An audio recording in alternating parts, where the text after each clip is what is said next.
Hello and good morning everyone. So chapter number 1 start કર્યું હતું right આપણે chapter number 1 from standard 12th.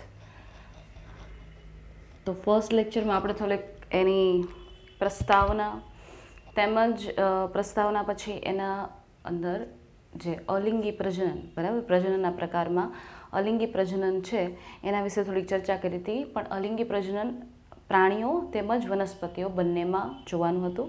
આપણે શેમાં સ્ટાર્ટ કર્યું હતું? પ્રાણીઓમાં. બરાબર છે. આજે આપણે વનસ્પતિઓમાં અલિંગી પ્રજનનનો અભ્યાસ કરશું. હવે વનસ્પતિઓ માટે જ્યારે અલિંગી પ્રજનનની વાત થતી હોય ને ત્યારે અલિંગી કરતાં એમાં વાનસ્પતિક શબ્દ વધારે સારી રીતે વપરાય છે. એટલા માટે આપણે વનસ્પતિમાં અલિંગી પ્રજનનને વનસ્પતિમાં જે વાનસ્પતિક પ્રજનન છે એના તરીકે ઉલ્લેખ કરશું. બરાબર છે. તો આજે આપણે જોવાનું છે વાનસ્પતિક પ્રજનન.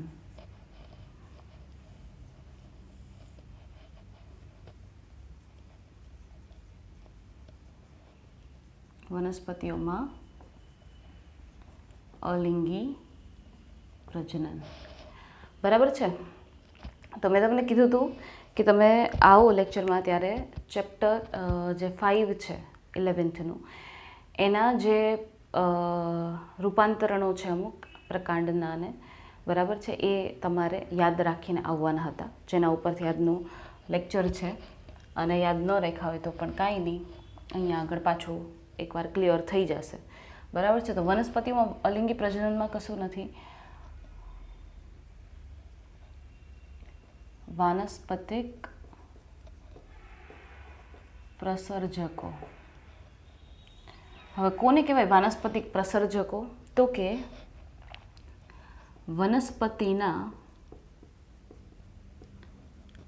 અલિંગી ભાગો એટલે કે વાનસ્પતિક ભાગો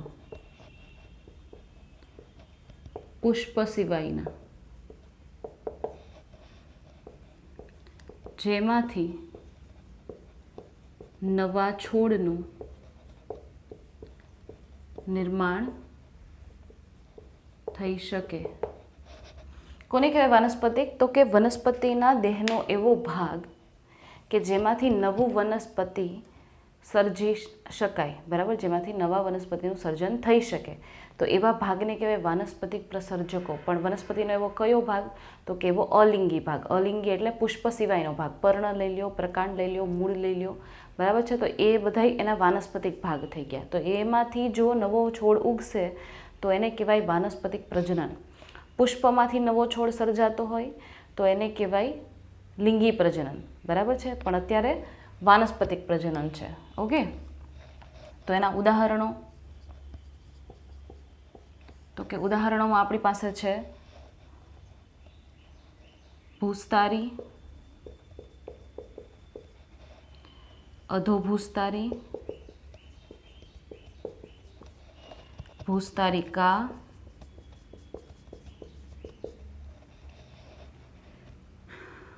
કંદ, ગ્રંથિલ, ગાંઠામૂળી,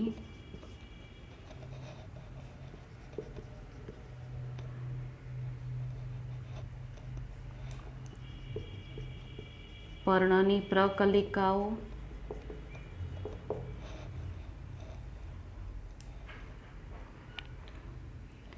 છેલ્લું કેટલાક ઉદાહરણ એવા ભૂસ્તારી, અધોભૂસ્તારી, ભૂસ્તારિકા, કંદ, ગ્રંથિલ, ગાંઠામૂળી, રામબાણની પ્રકલિકા.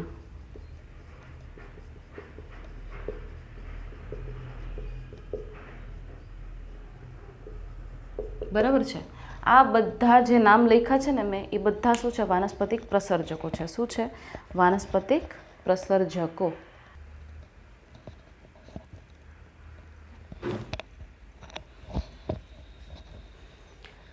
તો જે બધા પ્રસર્જકોના ઉદાહરણો છે તમારી સામે, તો ભૂસ્તારી. બરાબર છે. ભૂસ્તારીમાં શું થતું હોય?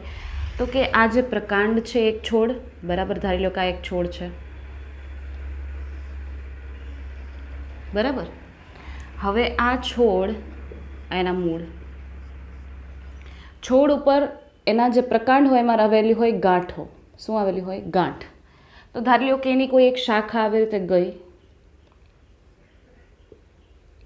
એની કોઈ એક શાખા આમ નીકળી અને એની ગાંઠ છે એ જમીનના સંપર્કમાં આવી. શેના સંપર્કમાં આવી? જમીનના સંપર્કમાં.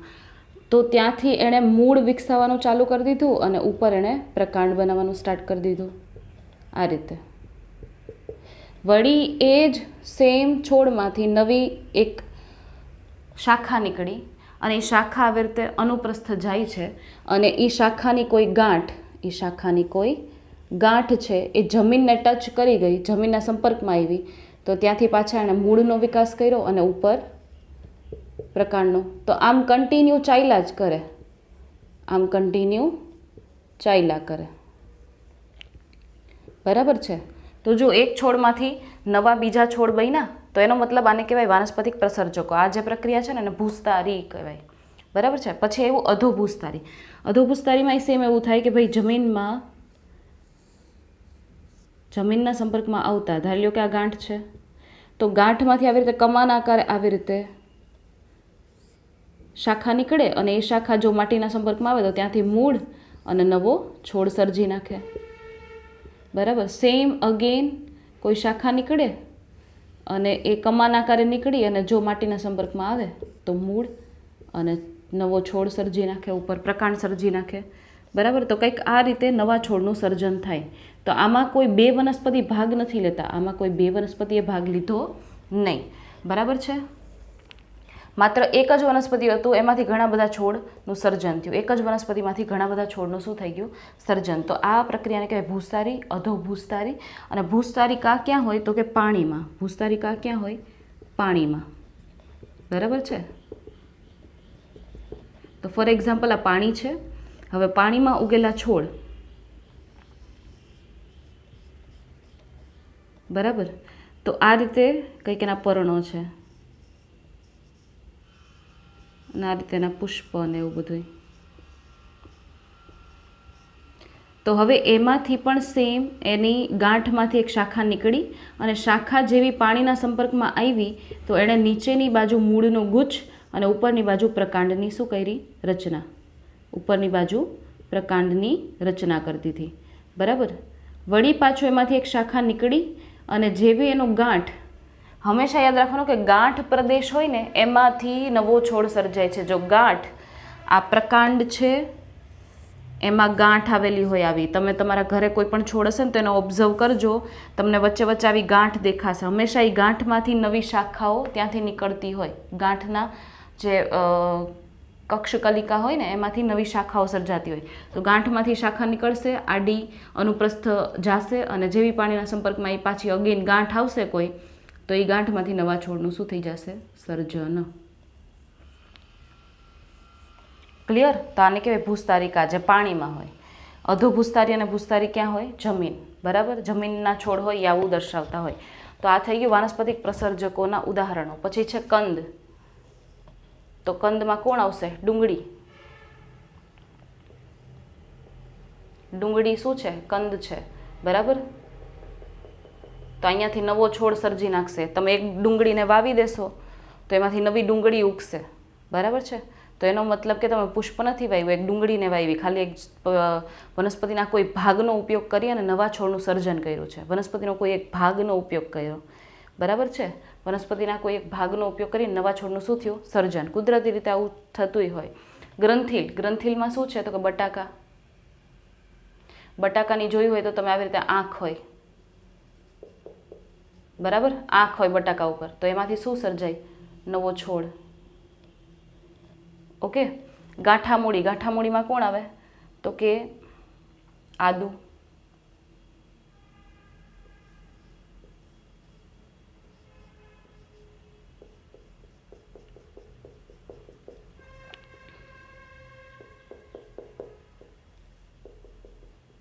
ગાંઠામૂળીમાં કોણ આવે?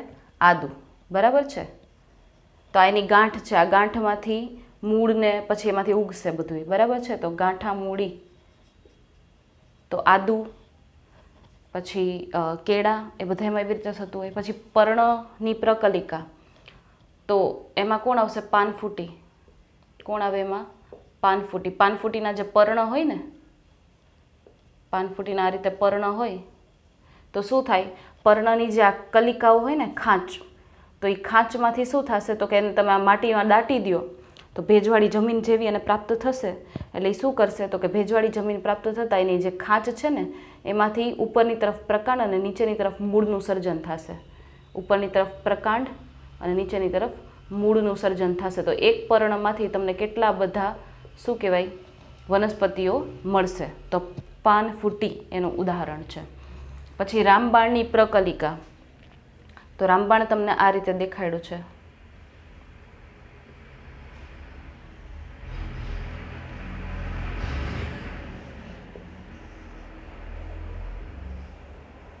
બરાબર, આ રીતે તમને રામબાણની પ્રકલિકા દેખાડી છે. તો આ બધા ઉદાહરણો છે કે જે વાનસ્પતિક પ્રસર્જકો તરીકે વર્તે છે અને એ વાનસ્પતિક પ્રજનન દર્શાવે છે. એક છોડમાંથી એક જ છોડમાંથી નવા છોડ કે વનસ્પતિનું સર્જન. બરાબર છે. એના પછી ઉદાહરણ આપીશ હું તમને ટેરર ઓફ બેંગાલ વિશે.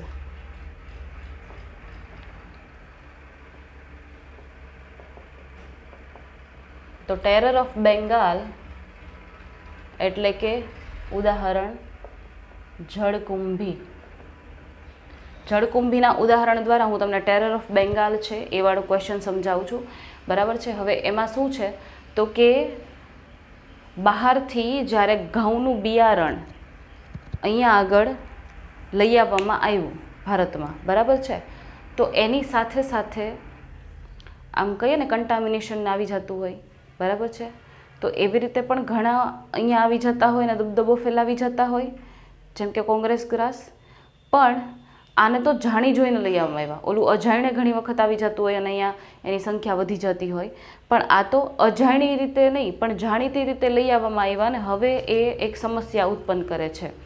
કઈ રીતે? તો કે આ જે જળકુંભી છે એના પુષ્પ અને એના પર્ણ, એનો આકાર ને રંગ ને એટલો બધો આકર્ષિત હતો ને કે એને બહારથી અહીંયા આગળ ભારતમાં લઈ આવવામાં આવ્યા, બરાબર છે, પાણીમાં. અને પછી એની સંખ્યામાં એટલો બધો વધારો થયો, ઝડપી વધારો થયો, કારણ કે એણે બહુ ઝડપથી શું કર્યું?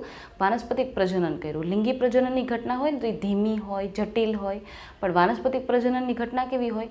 બહુ ફટાફટ થતી હોય, બરાબર. બહુ જલ્દીથી તમે કોઈ નવા છોડ સર્જી શકો વાનસ્પતિક પ્રજનનની પદ્ધતિથી. એટલા માટે તો ખેતીવાડીમાં ને એમાં વાનસ્પતિક પ્રજનનનો ઉપયોગ કરવામાં આવતો હોય, બરાબર છે, કારણ કે ઝડપી ઉત્પાદન મળે, બરાબર. તો કરવામાં શું આવ્યું કે જળકુંભી છે એને અહીંયા આગળ લઈ આવવામાં આવી, પછી એનું વાનસ્પતિક પ્રસર્જક તરીકે એ વર્તી અને એટલી ઝડપી એ વૃદ્ધિ પામતી હતી ને કે અત્યારે એને કંટ્રોલ કરવી, એને હટાવવી જળાશયોમાંથી એ પણ કેવી છે? બહુ જ કહીએ ને કે મુશ્કેલીભર્યું કામ છે. ઓકે, હવે એનાથી થાય શું કે તમને એમ થાય કે ચલો પાણીમાં વધે છે તો તમને વાંધો શું છે, તમારે ક્યાં ત્યાં જળાશયોમાં નાહવા જવું છે. પણ એ જ્યારે જળાશયોની સપાટી પર આટલી ઝડપથી વધતી જાય છે, જો આ એનું એક્ઝામ્પલ છે ભૂસ્તારિકા, જળકુંભીનું જ એક્ઝામ્પલ છે આ. એ પાણીની અંદર એટલી ઝડપથી આમ ફેલાય છે ને કે એના લીધે પાણીનું આખું ઉપરનું સ્તર છે એ જળકુંભી નામની વનસ્પતિથી શું થાય છે? છવાઈ જાય છે. હવે પાણીનું સ્તરની ઉપર જળકુંભી છવાઈ ગઈ, એના લીધે શું થયું? તો કે નીચે જે જલીય સજીવો રહે છે, જેમ કે માછલીઓ, એને પૂરતો ઓક્સિજન નહીં મળે, કારણ કે આ બધો ઓક્સિજન પાણીમાંથી યુઝ કરી લેશે. તો ઓક્સિજનનું પ્રમાણ પાણીમાં ઘટી જાય, એ ઓક્સિજન પૂરતો માછલીઓને મળે નહીં, એના લીધે માછલીઓ શું પામે? મૃત્યુ પામે. તો થઈ કે નહીં આ ખરાબ? બરાબર છે. એક તો પાણીનું ઉપરનું આખું સ્તર છવાઈ ગયું, સ્તર ઉપર આખાઈમાં છવાઈ ગઈ, પ્લસમાં એણે ઓક્સિજનનું પ્રમાણ ઘટાડી દીધું, માછલીઓ છે એ મૃત્યુ પામવા માંડી, અને એટલી ઝડપથી વૃદ્ધિ પામે છે કે એને દૂર કરવી પણ બહુ અઘરી છે, બરાબર છે. આપણે દૂર કરતા જાય તો એ ત્યાં સુધીમાં તો કેટલી વધી ગઈ હોય પાછી, બરાબર. તો ટેરર ઓફ બેંગાલ કહેવામાં આવે છે. ટેરર એમ ભય, ક્લિયર. તો તેના આકર્ષક પુષ્પ અને પર્ણોના આકારના લીધે ભારતમાં લાવવામાં આવેલ.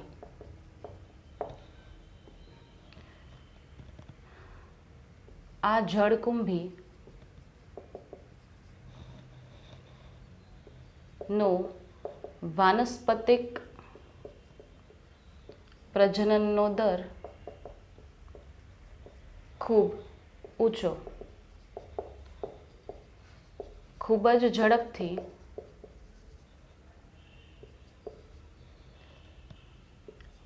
પાણીની સપાટી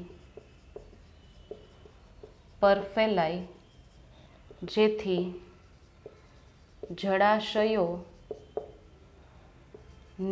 સપાટી આ વનસ્પતિથી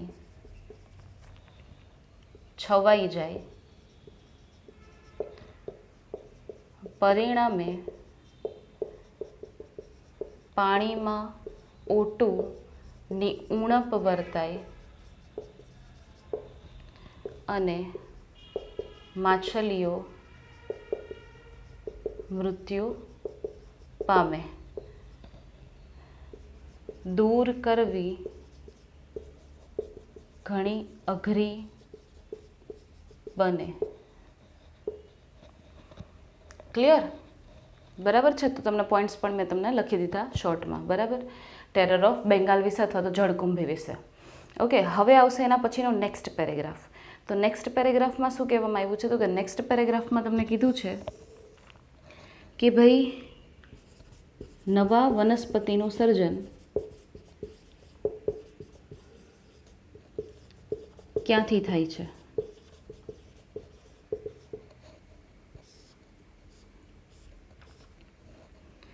નવા વનસ્પતિનું સર્જન ક્યાંથી થાય છે? તો બટાટા હોય તો એના ગ્રંથિલ એટલે કે એના આંખમાંથી થાય. બરાબર છે. આદુ હોય તો એની ગાંઠામૂળીમાંથી થાય. પછી કેળા હોય તો એની ગાંઠામૂળીમાંથી થાય. બરાબર છે.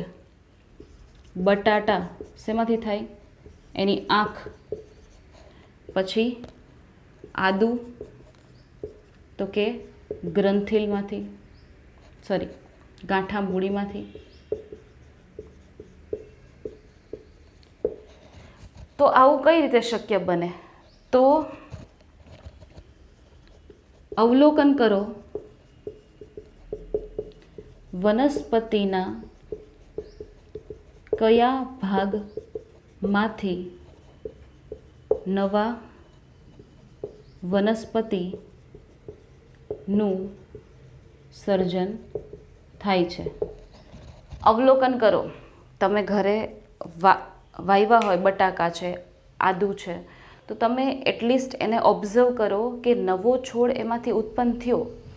આપણે બટેકું છે એ કાપીને માટીમાં દાટી દીધું, તો એમાંથી નવા છોડનું સર્જન થયું. તો એમાં બટેકામાં એક્ઝેક્ટલી કઈ જગ્યાએથી નવો છોડ સર્જાણો? આદુને વાવી દીધું હતું, દાટી દીધું હતું માટીમાં. બરાબર છે. તો માટીમાં દાટ્યા પછી જ્યારે નવા છોડ એમાંથી ઉગશે, નવા પ્રાંકુર સર્જાશે, તો એ પ્રાંકુર છે એ કયા ભાગમાંથી, એક્ઝેક્ટલી કયા ભાગમાંથી ઉગે છે એ ઓબ્ઝર્વ કરો. તો તમને ખ્યાલ આવશે.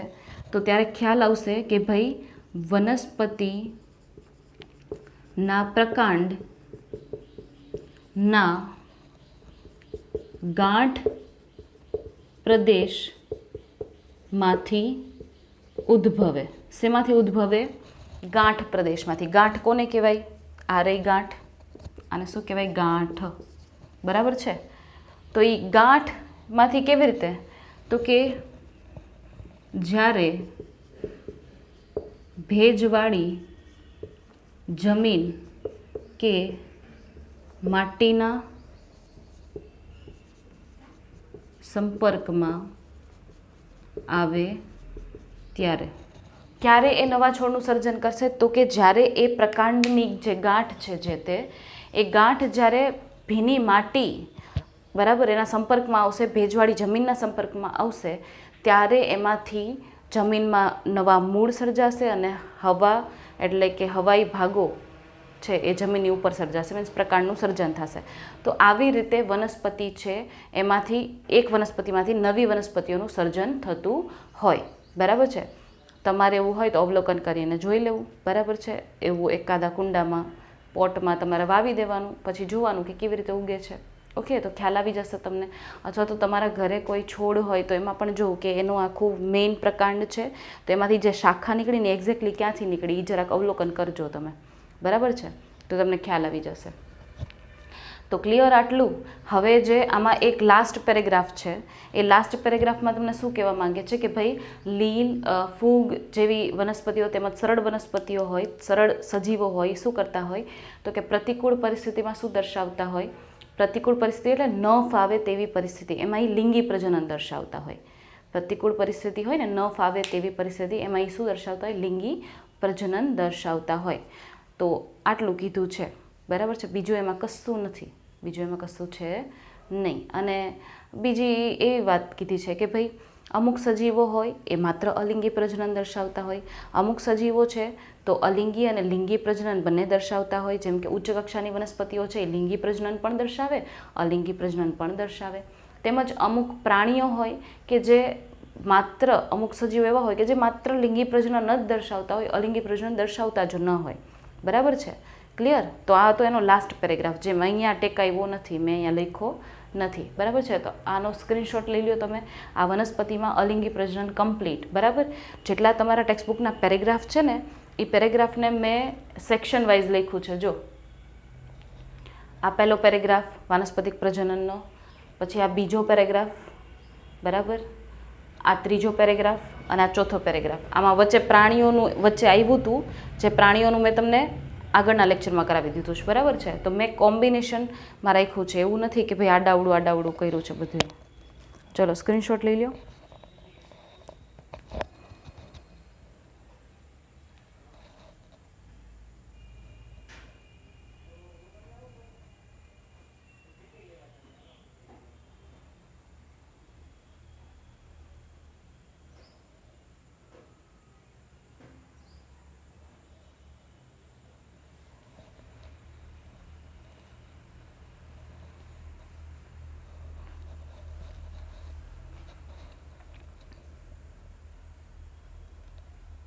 ઓકે.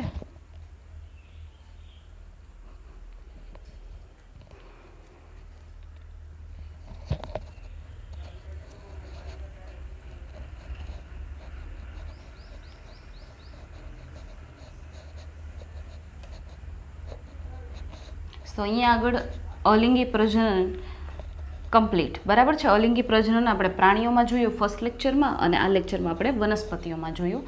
હવે આપણે સ્ટાર્ટ કરવાનું છે લિંગી પ્રજનન.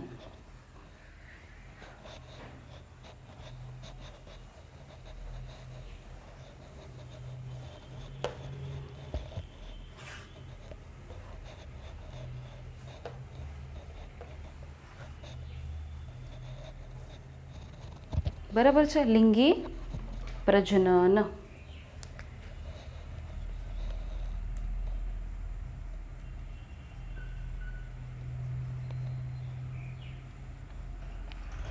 તો પહેલાં તો શું આવે કોઈ પણ ટોપિકમાં? વ્યાખ્યા, જો હોય તો આવે. બરાબર. તો વ્યાખ્યા લખવાની કે ભાઈ એક જ પિતૃ કે બે પિતૃ દ્વારા જન્યુઓનું નિર્માણ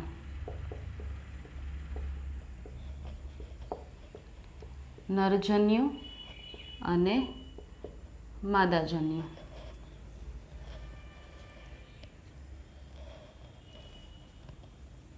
જન્યુઓનું જોડાણ ફલિતાંડ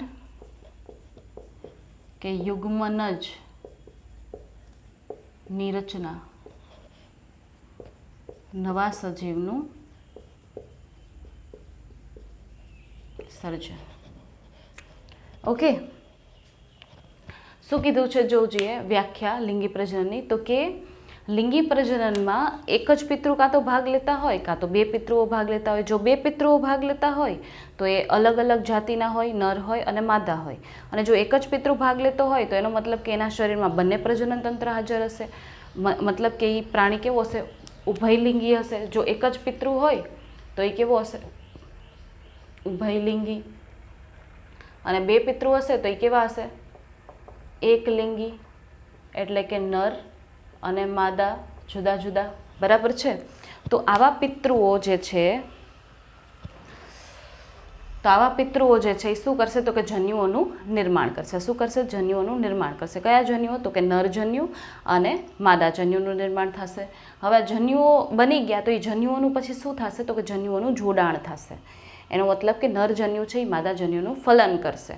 અને જો જન્યુઓનું જોડાણ થાય તો શું રચાય? તો કે ફલિતાંડ રચાય. એટલે કે યુગ્મનજની રચના થાય. બરાબર છે. યુગ્મનજની શું થાય? રચના. અને આ યુગ્મનજ છે જે એક કોષી છે એ કોષ છે એ પોતે વિકાસ પામી, વૃદ્ધિ પામી અને નવા સંતતિનું શું કરશે? સર્જન. બરાબર. તો પ્રજનનની ક્રિયા શા માટે કરવામાં આવે? તો કે નવી સંતતિ સર્જાવી જોઈએ. તો આ રહ્યા લિંગી પ્રજનન એટલે બે પિતૃ કે એક પિતૃમાંથી જન્યુઓનું નિર્માણ દ્વારા જન્યુઓનું જોડાણ થાય. જન્યુઓનું જોડાણ થઈને ફલિતાંડ થાય. બરાબર છે. ફલિતાંડ એટલે યુગ્મનજની રચના થાય જેને ફલન કહેવાય. અને ફલન દ્વારા નવા સજીવનું શું થાય? પછી સર્જન. ઓકે. તો આ રીતે લિંગી પ્રજનન સજીવો દર્શાવતા હોય. પરંતુ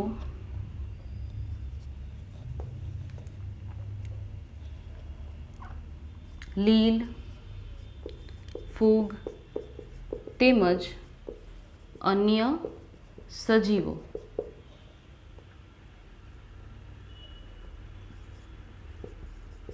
દેહધાર્મિક તેમજ આંતરિક રચનાઓમાં ભિન્નતા દર્શાવે, પરંતુ બધા જ સજીવો લિંગી પ્રજનનની ક્રિયામાં સમાનતા ધરાવે. શું થયું? લીલ છે, ફૂગ છે, અન્ય સજીવો છે બીજા, તો એ બધા તમે જોશો તો એની આંતરિક ક્રિયાઓ કેવી હશે? જુદી જુદી. એવું જરૂર નથી કે આપણી અંદર જેવી રીતે પાચન થતું હોય તો એવી રીતે શું લીલમાં થતું હશે? નહીં ને. તો આંતરિક જે અંદરની ક્રિયાઓ છે તેમજ દેહધાર્મિક ક્રિયાઓ છે, બાહ્યાકાર વિદ્યા છે. બરાબર. બાહ્યાકાર. બરાબર. તો એ બધા જ આસ્પેક્ટમાં આ સજીવો છે એ શું દર્શાવતા હોય? ભિન્નતા. ફૂગ લીલ જેવી ના હોય, લીલ ઉચ્ચ કક્ષાની વનસ્પતિ જેવા ના હોય, ઉચ્ચ કક્ષાની વનસ્પતિઓ આપણા જેવા ના હોય. તો ટૂંકમાં આપણા બધા જમાં આંતરિક અને બાહ્ય તેમજ અંદર ચાલતી જે ક્રિયાઓ છે એમાં શું હોય? ભિન્નતા જોવા મળી શકે. બરાબર છે. પણ લિંગી પ્રજનનની જે ક્રિયા છે એમાં આપણે બધા શું દર્શાવીએ છીએ? સમાનતા દર્શાવીએ છીએ. કે ભાઈ લિંગી પ્રજનનની પેટર્ન છે એ સેમ રહેશે. લિંગી પ્રજનનની પેટર્ન કેવી રહેશે? સેમ રહેશે. બરાબર છે.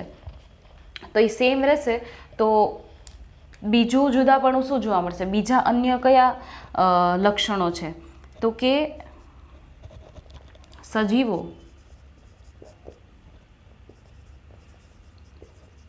પ્રજનનક્ષમ બને તે પહેલાં તે વૃદ્ધિ દર્શાવી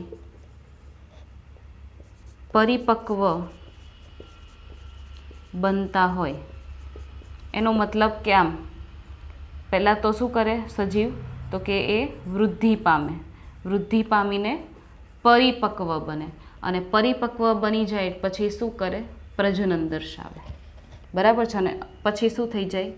મૃત્યુ થઈ જાય. પછી શું પામે? મૃત્યુ પામે. બરાબર છે. કોઈ પણ સજીવ હોય એ કંઈક વૃદ્ધિ દર્શાવતું હોય. બરાબર છે. પરિપક્વ બનતું હોય, પ્રજનનક્ષમ બનતું હોય અને પછી એનો જ્યારે જીવનકાળ કમ્પ્લીટ થઈ જાય ત્યારે એ શું પામતું હોય? મૃત્યુ પામતું હોય. તો આપણે આ ત્રણ તબક્કાઓ વૃદ્ધિ,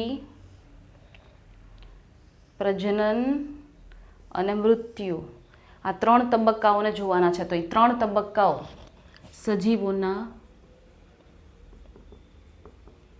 જીવનના 3 મહત્વના તબક્કા કયા કયા છે? તો કે પહેલું, જેમાં એ વૃદ્ધિ દર્શાવશે, જેમાં એ શું દર્શાવશે? વૃદ્ધિ. તો પહેલો છે જુવેનાઇલ તબક્કો અથવા તો વાનસ્પતિક તબક્કો. બીજું છે પ્રાજનનિક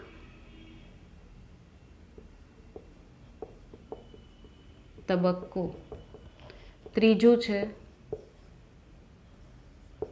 જીર્ણતા તબક્કો અથવા તો વૃદ્ધત્વનો તબક્કો. બરાબર છે? તો ચલો એમાંથી પહેલો આપણે જોશું. અત્યારે પહેલેથી સ્ટાર્ટ કરીએ. પહેલો કયો છે? જુવેનાઇલ.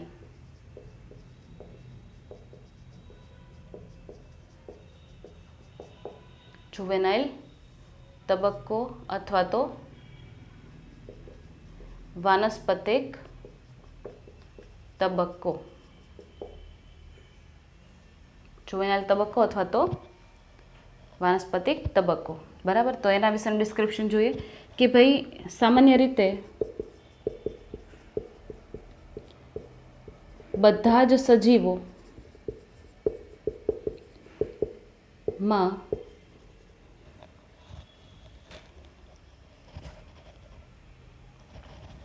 પહેલાં તો વ્યાખ્યા લખી નાખીએ, પછી એ પોઈન્ટ લખીએ.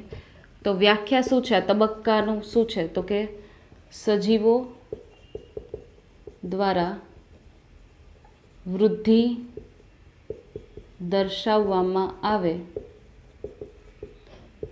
તે તબક્કો. સજીવો શું દર્શાવતા હોય? વૃદ્ધિ દર્શાવતા હોય. તો વૃદ્ધિ દર્શાવતા હોય તો એ તબક્કાને, જે સમયગાળા દરમિયાન સજીવો છે એ વૃદ્ધિ દર્શાવતા હોય એ સમયગાળાને શું કહેવાય? તો કે જુવેનાઇલ તબક્કો અથવા તો વાનસ્પતિક તબક્કો. જુવેનાઇલ તબક્કો અથવા તો વાનસ્પતિક તબક્કો. બરાબર છે? પણ આવા બે નામ શું કામ આપ્યા છે? તો એનું રીઝન છે. બે નામ શું કરવા આપ્યા છે? એનું શું છે? રીઝન છે. શું રીઝન છે? તો કે સામાન્ય રીતે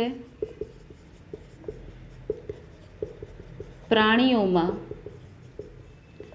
તેને જુવેનાઇલ તબક્કો કહેવાય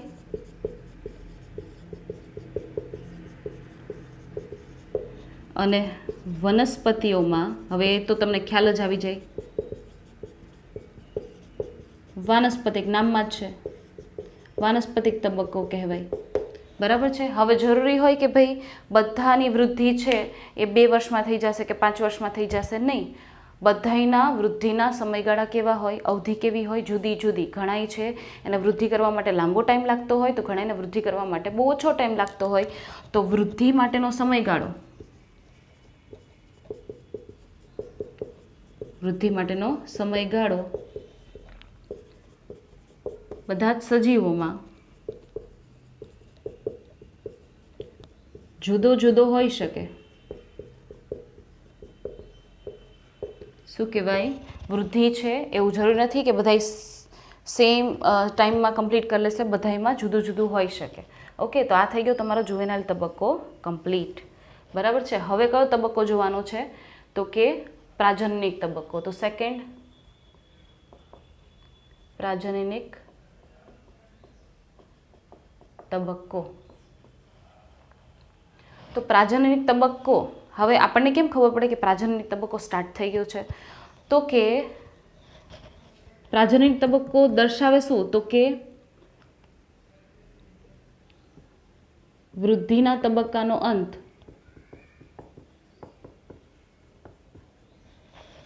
પ્રાજનનિક તબક્કો સ્ટાર્ટ થયો એવું આપણને ક્યારે ખબર પડે? તો કે વૃદ્ધિ તબક્કાનો શું થઈ જાય? અંત થઈ જાય. હવે પ્રાજનનિક તબક્કો તો બેયમાં હોય ને, વનસ્પતિઓમાંય હોય, પ્રાણીઓમાંય હોય. તો પહેલાં આપણે વનસ્પતિનું જોઈ લઈએ. બરાબર છે? પહેલાં આપણે વનસ્પતિનું જોઈ લઈએ. વનસ્પતિમાં તો વનસ્પતિમાં શું થતું હોય કે ઘણા વનસ્પતિઓ એવા હોય કે જે થ્રુઆઉટ યર, આખા વર્ષ દરમિયાન શું આપતા હોય? પુષ્પો સર્જન કરતા હોય. બરાબર છે?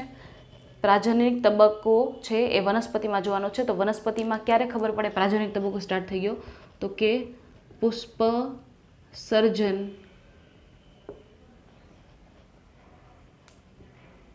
ની હાજરી પ્રાજનનિક તબક્કો સૂચવે. જેવા વનસ્પતિમાં તમે એમ જોયું હોય તો આપણે કોઈ એક વનસ્પતિ ઉગાડ્યું, બરાબર છે, બીજ વાવી દીધા તો શું એવું થયું કે ડાયરેક્ટ માટીમાંથી બહાર નીકળ્યું પુષ્પ જ નીકળ્યું? એવું કોઈ દી બને નહીં. પહેલાં માટીમાંથી જે નીકળે પ્રકાંડ નીકળે, પર્ણ નીકળે, થોડોક મોટો થાય, પછી એનું મન થાય ત્યારે એ પુષ્પનું સર્જન કરશે. તો જ્યાં સુધી એણે પુષ્પ સર્જન નહોતું કર્યું ત્યાં સુધી કયો તબક્કો હતો? વાનસ્પતિક તબક્કો. જ્યાં સુધી વનસ્પતિ પુષ્પ સર્જન નથી કર્યું, વાવ્યું આપણે, એ ઉગી ગયું અને હજુ સુધી એણે પુષ્પ સર્જન કર્યું જ નથી, તો ત્યારે એનો કયો તબક્કો છે? વાનસ્પતિક તબક્કો, બરાબર છે. હવે એણે ધારી લો કે પુષ્પ સર્જન કર્યું, તો એનો મતલબ કે એનો વાનસ્પતિક તબક્કો હતો ને જે વૃદ્ધિનો સમયગાળો એણે કમ્પ્લીટ કરી લીધો અને એણે શું સ્ટાર્ટ કર્યું? પ્રાજનનિક તબક્કો. કારણ કે પુષ્પ છે ને એનું પ્રજનન અંગ છે, તો એનો મતલબ કે પ્રાજનનિક તબક્કામાં છે એ પ્રવેશ કરી ગયો, એણે પુષ્પનું સર્જન કર્યું, બરાબર છે. પણ તમે જોશો તો તમને બહુ વેરાયટી લાગશે વનસ્પતિઓમાં, કે અમુક વનસ્પતિઓ હોય ને એ સિઝનલ પુષ્પનું સર્જન કરતા હોય. સિઝનલ મીન્સ કે એની સિઝન આવે ત્યારે જ એ પુષ્પ સર્જન કરે, ગમે ત્યારે પુષ્પ સર્જન નહીં કરે. જેમ કે આંબામાં તમે જોશો, બરાબર છે, તો આંબામાં મોર આવતા હોય તો એના પુષ્પ છે, બરાબર છે, તો એ ઉનાળાની સિઝનમાં જ જોવા મળશે, તમને બીજે ક્યાંય આખા વર્ષ દરમિયાન નહીં જોવા મળે ને, બરાબર. તો એવું તમે નોટિસ કરો, તમે એવું અવલોકન કરો તમારી આજુબાજુમાં અથવા તો તમારા બગીચાઓમાં જે છોડ છે, તમારા ખેતરે કે જે વૃક્ષો છે, તો તમે ઓબ્ઝર્વ કરો કે કયા વનસ્પતિ છે એ કેટલા ટાઈમે પુષ્પ સર્જન કરે છે, કયા વનસ્પતિ કેટલા ટાઈમે પુષ્પ સર્જન કરે છે. તો કેટલાક વનસ્પતિ કેવા હોય? એક વર્ષાયુ હોય, કેટલાક દ્વિવર્ષાયુ હોય અને કેટલાક બહુવર્ષાયુ હોય. એક વર્ષાયુ મીન્સ એક વર્ષ બાદ પુષ્પ સર્જન, દ્વિવર્ષાયુ એટલે 2 વર્ષ બાદ પુષ્પ સર્જન, અને બહુવર્ષાયુ મીન્સ ઘણા વર્ષો બાદ પુષ્પ સર્જન. જો ઘણા વનસ્પતિઓ કેવા હોય? એક વર્ષાયુ હોય, મીન્સ એ દર 1 વર્ષે પુષ્પનું સર્જન કરે, દર 1 વર્ષે પુષ્પનું સર્જન કરે. ઘણા દ્વિવર્ષાયુ હોય, દ્વિ મીન્સ 2, એને 2 વર્ષે 1 વખત પુષ્પનું સર્જન કરે, વળી પાછા 2 વર્ષ જતા રહે, પાછું પુષ્પનું સર્જન કર્યું, તો દ્વિવર્ષાયુ હોય. ઘણા હોય બહુવર્ષાયુ હોય, મીન્સ ઘણા બધા વર્ષે એ પુષ્પ સર્જન દર્શાવતા હોય. તો એટલીસ્ટ આ બંને છે એમાં તબક્કાઓની હાજરીનું અવલોકન સરળ હોય. આ વનસ્પતિઓમાં તબક્કાઓની જે આ જુવેનાઇલ તબક્કો ક્યારે આવ્યો, એટલે કે વાનસ્પતિક તબક્કો ક્યારે આવ્યો, પ્રાજનનિક તબક્કો ક્યારે આવ્યો, ક્યારે વનસ્પતિ મૃત્યુ પામ્યા, તો એ તબક્કાઓનું અવલોકન આ એક વર્ષાયુ દ્વિવર્ષાયુમાં થોડુંક સરળ બને. પણ આ બહુવર્ષાયુ છે ને એમાં કેવું છે તો કે એ મુશ્કેલ છે થોડુંક. ઘણા બહુવર્ષાયુ જે છે કે ઘણા બધા વર્ષે પુષ્પનું સર્જન કરતા હોય, તો એમાં આ અવલોકન તબક્કાઓનું અવલોકન થોડુંક કેવું બને? મુશ્કેલ બને, બરાબર છે. તો ઉદાહરણ તરીકે અનિયમિત પુષ્પ સર્જન દર્શાવતા વનસ્પતિ. બરાબર છે, અનિયમિત પુષ્પ સર્જન દર્શાવતા વનસ્પતિઓ અમુક લઈએ ઉદાહરણ તરીકે. તો એમાંથી પહેલું ઉદાહરણ શું છે? વાંસ. પહેલું ઉદાહરણ શું છે? વાંસ. તો વાંસ જે છે મીન્સ લાંબામાં લાંબુ જે ઘાસ છે આપણે કહીએ છીએ ને, વાંસ, બાંબુ, બરાબર છે. વાંસ જીવનમાં એક જ વખત અંતે ઘણા પુષ્પ તેમજ ફળોનું સર્જન કરે. ઘણા એટલે મોટી સંખ્યામાં પુષ્પો અને ફળોનું સર્જન કરી દે વાંસ, બરાબર. કેટલા? તો કે 50 કે 100 વર્ષે, બરાબર છે. વાંસ શું દર્શાવે? એના જીવનકાળમાં એક વખત જ્યારે એ મૃત્યુ પામવાનું હોય ને વાંસ, ત્યારે એ મોટી સંખ્યામાં ફળ પુષ્પનું સર્જન કરી નાખે. તો કેટલા વર્ષે કરે? તો કે એનો જન્મ થયો ત્યાંથી લઈને એ 50 કે 100 વર્ષનો થયો એ પછી એણે પુષ્પ સર્જન કર્યું અથવા તો ફળનું સર્જન કર્યું, એ પણ મોટી સંખ્યામાં ફળ ઉત્પાદન કરી દે અને પછી એ મૃત્યુ પામે. બરાબર છે? તો આવી અનિયમિત પેટર્ન પણ જોવા મળતી હોય. જરૂર નથી કે બધા એકદમ આમ રેગ્યુલર પેટર્નમાં ચાલતા હોય કે એ દર વર્ષે હું પુષ્પ આપીશ, રોજ તમને રીઝવીશ. બરાબર છે? પછી સેકન્ડ એવું જ એક ઉદાહરણ છે જે છે સ્ટ્રોબિલેન્થસ કુન્થિયાના. સ્ટ્રોબિલેન્થસ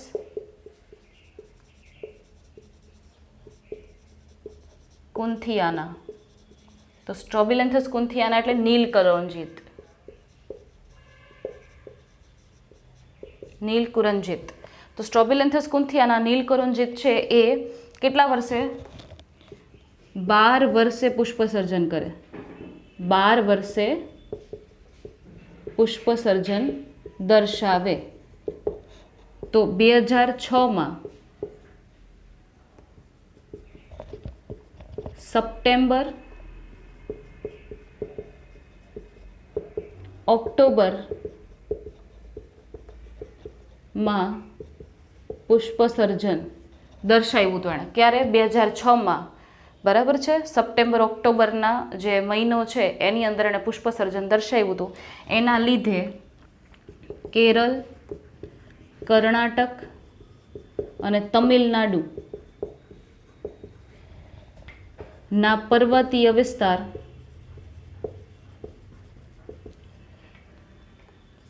વાદળી રંગના પટ્ટાથી છવાયેલા. પર્યટકો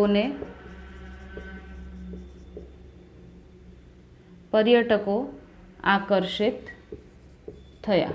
બરાબર છે? શું થયું હતું?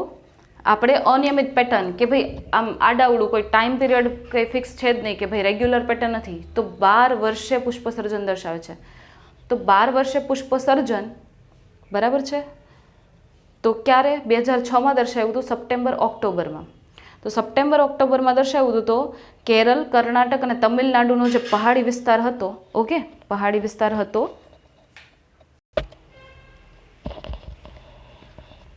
તો વાદળી રંગના પટ્ટાથી છવાયેલ હતું પર્વતીય વિસ્તાર તમિલનાડુ, કર્ણાટક અને કેરળનો. એના લીધે શું થયા?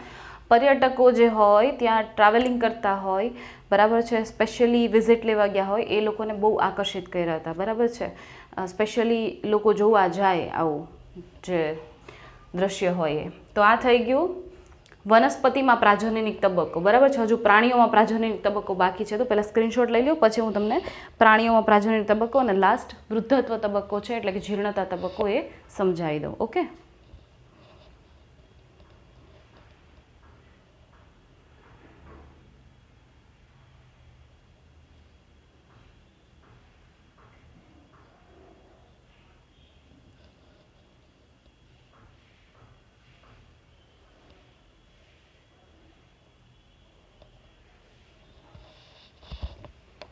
ઓકે, સો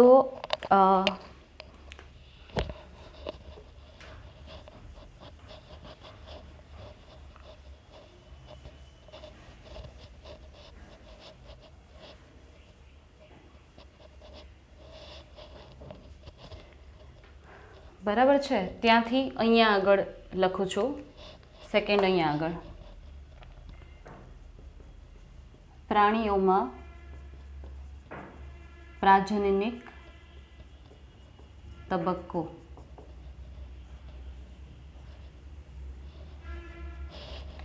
તો પ્રાણીઓમાં પ્રાજનનિક તબક્કો શરૂ થઈ ગયો ક્યારે ખબર પડે? તો કે પ્રાણીઓના શરીરમાં કેટલાક ફેરફારો આવે. બરાબર છે? પ્રાણીઓના શરીરમાં કેટલાક શું આવે? ફેરફારો. તો પહેલાં પક્ષીઓની વાત કરીએ. પક્ષીઓ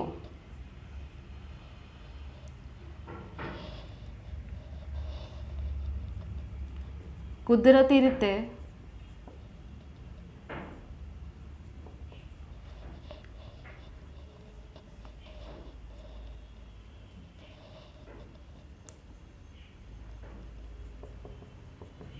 પોતાની ઋતુમાં જ ઈંડા મૂકે.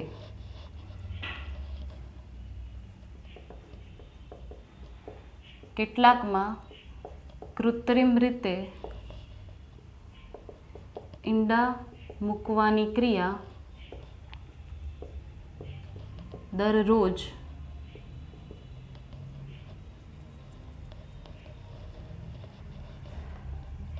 પ્રેરવામાં આવતી હોય. ઉદાહરણ તરીકે મરઘા ઉછેર કેન્દ્રમાં મરઘીઓ દ્વારા રોજ ઈંડા મૂકવામાં આવે. પ્રજનનલક્ષી નથી, વ્યાવસાયિક માનવ લાભ માટે.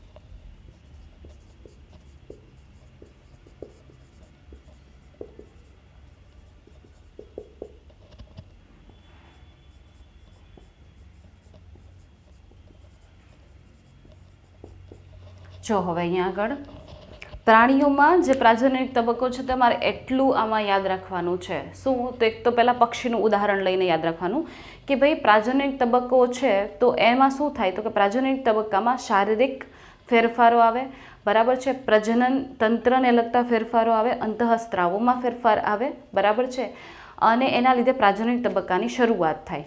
હવે થયું શું? તો કે પહેલાં પક્ષીનું ઉદાહરણ લીધું કે પક્ષીઓ છે એ નોર્મલી સિઝનલી ઈંડા મૂકતા હોય. એની જ્યારે સિઝન આવે ત્યારે એ ઈંડા મૂકે. એનો મતલબ કે ત્યારે એની પ્રજનન કાળ છે, ત્યારે એનું શું છે? પ્રજનન કાળ. એના પ્રજનન કાળ દરમિયાન ઈંડા મૂકવાનું કાર્ય દર્શાવતા હોય. પણ તમે ઓબ્ઝર્વ કરશો તો જે મરઘા ઉછેર કેન્દ્ર છે એમાં જે મરઘીઓ હોય એ ડેઇલી બેઝિસ ઉપર ઈંડાઓ મૂકતી હોય. તો એનો મતલબ શું એવો થઈ ગયો કે એ દરરોજ પ્રજનનની ક્રિયા દર્શાવે છે? નહીં, બરાબર છે. કુદરતી રીતે મેં કીધું એમ સિઝનલી જ એની સિઝન જ્યારે આવે ત્યારે જ એ ઈંડા મૂકે. તમે જોશો તો અમુક સિઝનમાં તમને અમુક પક્ષીઓના માળા જોવા મળે. શું કામે? કારણ કે ત્યારે એની પ્રજનનની ઋતુ છે, ત્યારે એની સિઝન છે, તો એ ટાઈમે એ માળાઓ બાંધશે કારણ કે ત્યારે એમને ઈંડાઓ મૂકવાના છે, ઈંડાઓનું સેવન કરવાનું છે. અધરવાઇઝ ડેઇલી બેઝિસ ઉપર એવું તમને એ રોજ માળા બાંધતા હોય એવું નહીં જોવા મળે, બરાબર છે. તો એ જ્યારે એની પ્રજનનની ઋતુ આવશે, એને ઈંડા મૂકવાના છે, એ ટાઈમે જ એવું દર્શાવશે. પણ મરઘીના કિસ્સામાં ઊંધું છે કે ભાઈ મરઘીના કિસ્સામાં શું છે કે એ પ્રજનનલક્ષી પ્રક્રિયા નથી, એ પ્રજનનલક્ષી પ્રક્રિયા નથી, બરાબર છે. પણ એને શું કરવામાં આવે છે? ઈંડા મૂકવા માટે પ્રેરવામાં આવે છે, પ્રેરિત કરવામાં આવે છે, બરાબર છે, કૃત્રિમ રીતે, કે જેથી કરીને ડેઇલી બેઝિસ ઉપર ઈંડા મૂકે તો એ ઈંડાને વ્યાવસાયિક રીતે વેચી અને એ શું કહેવાય જે મનુષ્ય છે એ પૈસાનો ઉપયોગ કરી શકે, બરાબર છે. તો માનવ લાભ માટે કૃત્રિમ રીતે ડેઇલી આ પ્રેરવામાં આવે છે. અધરવાઇઝ ડેઇલી બેઝિસ ઉપર આવું થાય નહીં. એવું ના હોય કે રોજ કોઈ પક્ષી ઈંડા મૂકતું હોય, બરાબર છે. તો એવું ના ગણી શકાય કે રોજ એનો પ્રજનન કાળ છે, નહીં. સિઝનલ હોય. કેવો હોય? સિઝનલ, ઋતુકીય રીતે જ હોય.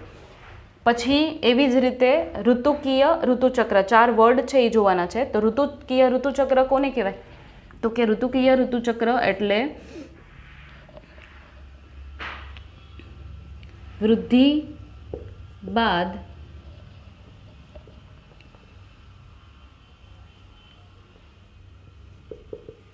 પોતાની ચોક્કસ પ્રજનન ઋતુમાં તેના પ્રજનન અંગો અને ગ્રંથિઓ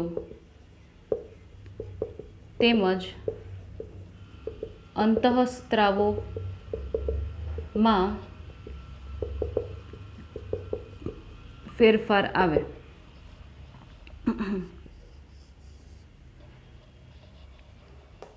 વૃદ્ધિ તો થઈ ગઈ, એના પછી પ્રજનન તબક્કો આવે. તો શું થાય કે વૃદ્ધિ પછી એનો જે પ્રજનન તબક્કો આવે, બરાબર છે, તો એ સિઝનલ છે. એ કેવો છે? સિઝનલ મીન્સ ચોક્કસ ઋતુમાં આવે. એવું નહીં કે થ્રુઆઉટ યર, આખા વર્ષ દરમિયાન એનો ઋતુચક્ર છે, બરાબર છે, નહીં. ઋતુચક્ર ક્યારે? ઋતુચક્ર બરાબર મનુષ્યમાં પણ હોય, આપણામાં પણ હોય, અન્ય પ્રાણીઓમાં પણ હોય, પણ આપણામાં અને અન્ય પ્રાણીઓમાં ફેરફાર છે. અન્ય પ્રાણીઓમાં ઋતુચક્ર ક્યારે આવે? તો કે એની જ્યારે પ્રજનન ઋતુ હશે ત્યારે એમાં ઋતુચક્ર જોવા મળશે. મીન્સ એનો પ્રજનન કાળ છે, જ્યારે એને પ્રજનન દ્વારા નવી સંતતિ ઉત્પન્ન કરવાની છે, એ પર્ટિક્યુલર સિઝનમાં, એ પર્ટિક્યુલર ઋતુમાં એના જે પ્રજનન અંગો છે, એના જે અંતઃસ્ત્રાવો છે, એમાં તફાવત આવશે, ફેરફાર આવશે, અને એને કહેવાય ઋતુચક્ર, બરાબર છે. માસિક ચક્ર આપણામાં કહીએ છીએ, એનામાં એને ઋતુચક્ર કહેવાય. પણ એ ઋતુચક્ર કેવું છે? ઋતુકીય, મીન્સ એની પર્ટિક્યુલર જ્યારે સિઝન આવશે ને ત્યારે જ, બરાબર છે. તો આવું કોની અંદર જોવા મળે? તો કે કૂતરા, ગાય, ભેંસ. તો પ્રાઇમેટ ન હોય તેમાં, પ્રાઇમેટ ન હોય એટલે કે કૂતરા, બિલાડી, વાઘ, ગાય વગેરે, બરાબર છે, વગેરે. તો તમે જોયું હોય તો એવું નહીં હોય કે તમને આખા વર્ષમાં કૂતરાઓના બચ્ચા જોવા જ મળશે, એવું ના હોય. અમુક સિઝન હોય ત્યારે જ તમને પપીઝ જોવા મળશે, કૂતરાના બચ્ચાઓ જોવા મળશે, બિલાડીના બચ્ચાઓ જોવા મળશે. તો પર્ટિક્યુલર સિઝન છે, આખા વર્ષમાં એક એવી ઋતુ આવે છે કે જ્યારે એ પ્રજનન દર્શાવે છે, અને એ જ્યારે એ ઋતુ આવે ને ત્યારે જ એના શરીરમાં, બરાબર છે, પ્રાણીઓના શરીરમાં શું આવે? તો કે અંતઃસ્ત્રાવિક ફેરફારો આવે, એના પ્રજનન અંગોમાં ફેરફાર આવે, બરાબર છે. તો એ ટાઈમે એ જે ચક્ર છે એને કહેવાય ઋતુચક્ર. પણ એ કેવું છે? ઋતુકીય ઋતુચક્ર, કારણ કે પર્ટિક્યુલર સિઝનમાં આવ્યું, આખા વર્ષ દરમિયાન ગમે ત્યારે ન થયું, એક પર્ટિક્યુલર ઋતુમાં આવ્યું, બરાબર છે. તો પ્રાઇમેટ ન હોય એવા પ્રાણીઓમાં આવું જોવા મળે, બરાબર છે. તો માસિક ચક્ર કોની અંદર જોવા મળે? તો કે પ્રાઇમેટ હોય જરાયુ ધરાવતા એમાં. તો ઉદાહરણ તરીકે મનુષ્ય, વાંદરા,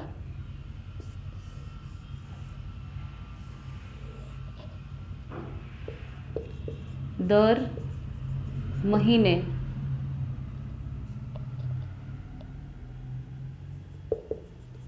ફેરફાર દર્શાવે. શું થતું હોય? પ્રાઇમેટ જે છે, જેમાં મનુષ્ય, વાંદરાઓનો સમાવેશ થાય, એપ એટલે વાનર જ થાય, બધા પ્રકારના વાનર, એપ. તો એમની અંદર શું થાય કે દરેક મહિનામાં, દરેક મહિને શું થાય? તો કે અંતઃસ્ત્રાવિક ફેરફારો આવે, પ્રજનન અંગો છે એમાં ફેરફાર આવે. તો દર મહિને જો આ ક્રિયા થતી હોય તો એને કહેવાય માસિક ચક્ર. એને શું કહેવાય? માસિક ચક્ર. ઓલામાં ઋતુમાં થતું હતું તો ઋતુકીય ઋતુચક્ર, મનુષ્યમાં એમાં માસિક ચક્ર હોય, બરાબર છે, કે દર મહિને ફેરફાર આવે.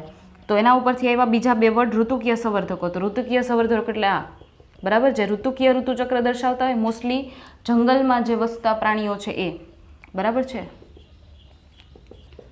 જંગલ વસવાટ ધરાવતા મોટે ભાગે, બરાબર છે. તો ઋતુકીય સંવર્ધકો કોને કહેવાય? તો કે ચોક્કસ ઋતુ દરમિયાન પ્રજનન દર્શાવી સંતતિ સર્જે. અને સતત સંવર્ધકો કોને કહેવાય? તો કે વર્ષે કોઈ પણ સમયે સંતતિ સર્જવાની ક્ષમતા દર્શાવે. શું કીધું છે? ઋતુકીય સંવર્ધકો એટલે એવા, ઋતુકીય નામમાં છે ઋતુકીય, કે પર્ટિક્યુલર ઋતુ હશે, એ ઋતુમાં જ એ પ્રજનનની ક્રિયા દર્શાવી નવી સંતતિનું સર્જન કરી શકે, કોઈ પણ અન્ય ઋતુઓમાં ના કરી શકે. મેં તમને એક્ઝામ્પલ આપ્યું છે કૂતરાઓનું અને બિલાડીનું, કે ભાઈ તમને જોવા મળશે કે એના બેબીઝ છે એ તમને પર્ટિક્યુલર ઋતુઓમાં જ જોવા મળશે. થ્રુઆઉટ યર એવું ના થાય કે ભાઈ પહેલા મહિનાથી 12મા મહિના સુધી દરેક મહિનાઓમાં એના બેબીઝ તમને જોવા મળ્યા, નહીં. તો એને કહેવાય ઋતુકીય સંવર્ધકો. પણ સતત સંવર્ધકો કોને કહેવાય? સતત એમ કે વર્ષમાં ગમે ત્યારે કોઈ લિમિટેશન નથી કે ભાઈ પર્ટિક્યુલર ઋતુમાં જ એ પોતાની સંતતિને જન્મ આપી શકે, નહીં. એ ઋતુમાં ગમે ત્યારે, ટૂંકમાં ઋતુમાં શું, થ્રુઆઉટ યર એ પોતાના જીવનકાળમાં ગમે એ સિઝનમાં ગમે એ ટાઈમે પ્રજનન દર્શાવી નવી સંતતિનું સર્જન કરવા માટે સક્ષમ હોય. બરાબર છે. તો ફોર એક્ઝામ્પલ મનુષ્યનું એવું તો નથી કે કોઈ બંધન છે, કોઈ લિમિટેશન આપી દીધી છે કે ભાઈ આ જ ઋતુમાં પ્રજનનની ક્રિયા દર્શાવી નવી સંતતિનું સર્જન કરી શકાય છે, અધરવાઇઝ બીજા ઋતુઓમાં એના ઉપર બેન્ડ છે, એવું તો નથી. બરાબર છે. ઓકે, હવે બધું કમ્પ્લીટ થઈ ગયું. લાસ્ટ એક તબક્કો બચ્યો, જીર્ણતા તબક્કો. બરાબર છે. તો અહીંયા લખી નાખું છું ત્રીજું, જીર્ણતા તબક્કો. તો જીર્ણતા તબક્કોમાં શું થાય તો કે સજીવમાં વૃદ્ધત્વ આવે, આનુષંગિક ફેરફારો પ્રેરે, ચયાપચયનો દર ધીમો,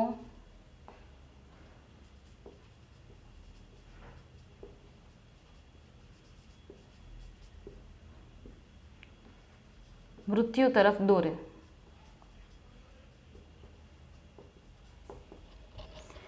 બરાબર છે. જીર્ણતા તબક્કામાં શું થયું કે ભાઈ સજીવો છે એ વૃદ્ધત્વ તરફ આગળ વધે. પ્રજનન તબક્કાનો અંત અને જીર્ણતા તબક્કાની શરૂઆત, કે ભાઈ શરીર છે એ વૃદ્ધત્વ અનુભવે, એ ઘસારો અનુભવે, શરીરમાં આનુષંગિક ફેરફારો થાય, એટલે કે અંદર જેટલી ચયાપચયિક પ્રક્રિયાઓ ચાલતી હોય એનો દર કેવો થઈ જાય, ધીમો થઈ જાય, અને પરિણામે એ મૃત્યુ તરફ દોરી જાય અને પોતાનું જીવનનો અંત લાવે. બરાબર છે. તો 3 તબક્કાઓ, વૃદ્ધિ તબક્કો જેમાં વૃદ્ધિ થાય છે, જેને જુવેનાઇલ અથવા તો વાનસ્પતિક તબક્કો કીધો, એ પૂરો થાય એટલે પ્રાજનનિક તબક્કો સ્ટાર્ટ થઈ જાય છે.